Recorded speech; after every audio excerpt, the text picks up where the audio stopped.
Hey there gardeners, Chris from Garden Steading, and I wanted to show you my passion fruit. So this is the latest video in a whole heap of updates where basically last time I was asking the question, because we had some beautiful passion fruit flowers on this vine, whether we'd actually get a crop, because it had only been in for probably 6 months maybe, which is not a lot of time. And obviously I was kind of thinking it'd be beautiful to get a crop of passion fruit, but maybe not the expectation because we've had some issues with pollinators. And on top of that, also, obviously being a very, very new vine, there was a bit of a question as to whether it would produce. However, this has gone absolutely insane. Now, this is a Panama Red Passion Fruit. Which if you saw my first video, I planted say 5 passion fruits and thought I'd done a really good job in getting different varieties, and they all turned out to be Panama Red. The only one that's really gone successfully is this one. And the reason you want a couple of different varieties is if you're planting them in multiple locations is because the different varieties will crop at different times. So we did have a kind of a volunteer passion fruit give us about 10 passion fruit on one of our gum trees, and it had just, this little tendril had grown up a tree and 10 passion fruits dropped out of nowhere, and it was amazing. But this is something that's a little bit more deliberate on our part, and this is actually just hanging down from our frangipani. So as you can imagine, this is quite a good result, and I reckon we've got probably 20 or 30 of these passion fruits on it, and that 20 to 30 may be actually a fairly underestimated kind of idea of how many we've got, because even just here I can see 3, 4. Every time I look at the vine I see more and more passion fruit.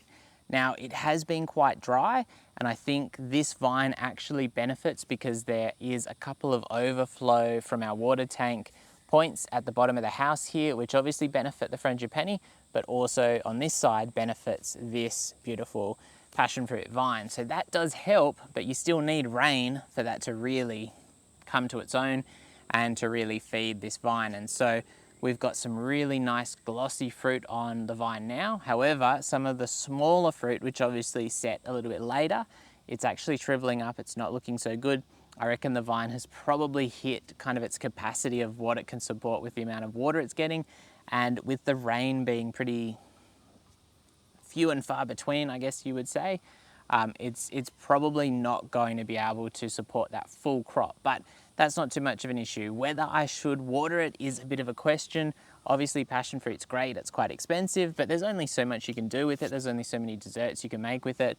So I reckon if we got 30 or 40 passion fruit off this vine, I'd be very, very happy indeed. And even if that meant losing like 20 little ones. But yeah, the big thing is we want it to grow to the corner of the fence here behind me, which is great. We want to kind of grow it up to the frangipani, but I don't want it to grow over all of our frangipanis for 2 reasons. Number one, while it is amazing and it looks really, really good, I'll give you a look at it in a second.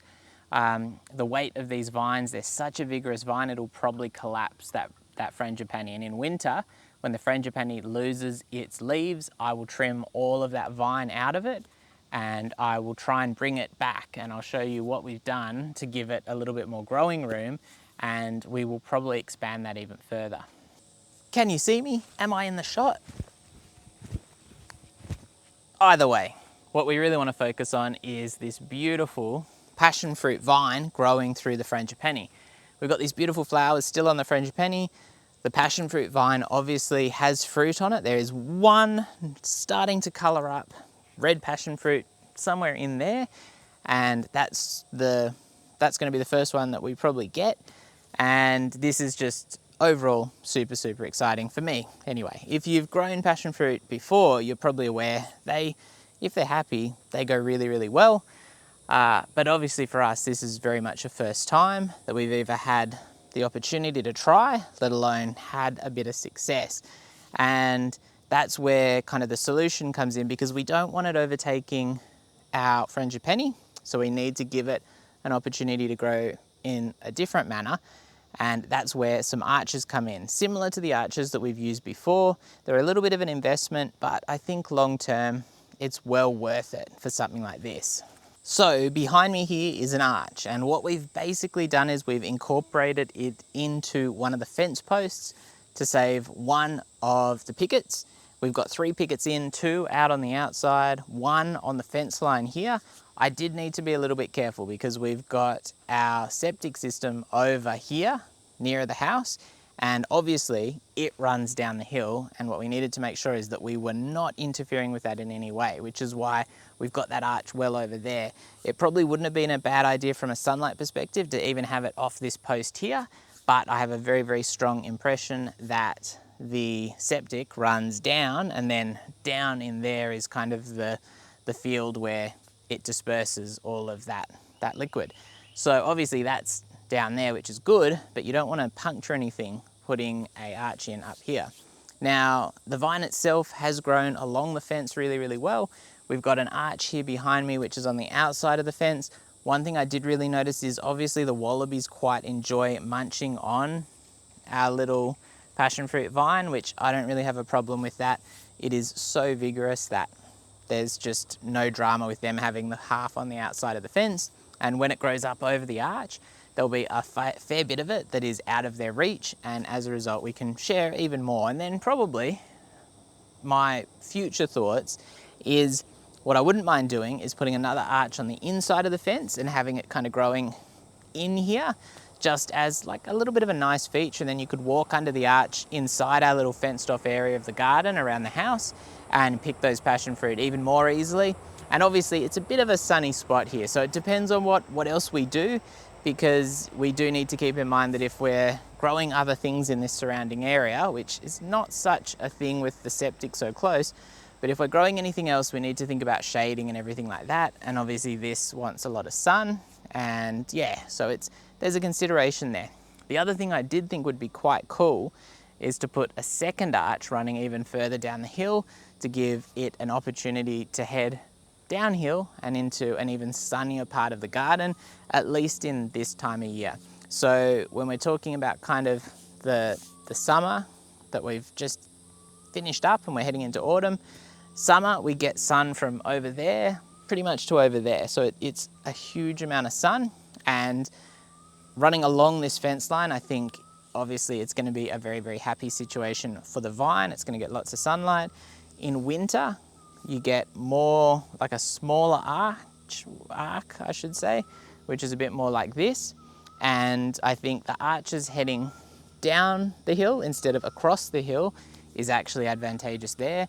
And yeah, so we're covering all the bases, and so far this is looking really happy, so it feels like we're onto a good thing. Apart from the arches, I probably will put down a bit of compost and stuff to support this, because if it's doing well, that's what you want to do. You want to put a little bit more investment into the vine. And I guess here, because it can be such a big vine, it can basically justify putting a little bit more money into compost or a bit of mulch, maybe a little bit of fertilizer. Maybe we'll get a slow release fertilizer or something to help it along its way. But if you've got it in a very, very small footprint and it's quite limited, obviously the investment's probably going to scale to that. You're not going to put heaps and heaps of money into growing a tiny little passion fruit on like a little bit of fence like this, which when we talk about some of the other passion fruit we've got growing, that's probably more the case for those. They're not going to get that big. They just don't have that much opportunity to grow. They don't have that much sunlight in some cases.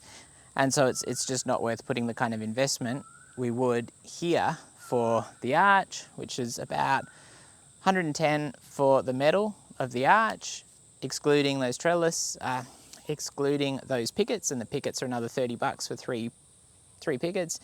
And yeah, but a passion fruit vine is a bit of a longer term kind of thing, so I think it's money well spent, if you ask me. Anyway, I will do a final update on when we actually get to taste some of this fruit, because I'm super excited for that.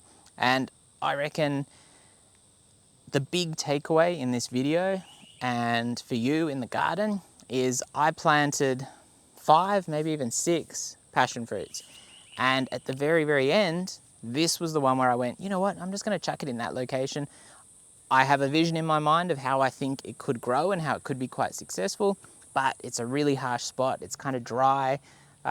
It's not going to get much love. I don't know if it's going to survive. This is the one that's done amazingly, and the other ones, most of them are just fairly shit. There's one that's okay, but really this is the only full success story. The other success story was a volunteer, so we didn't even plant it. Or the other two that were kind of more successful were volunteers, so we didn't even plant them.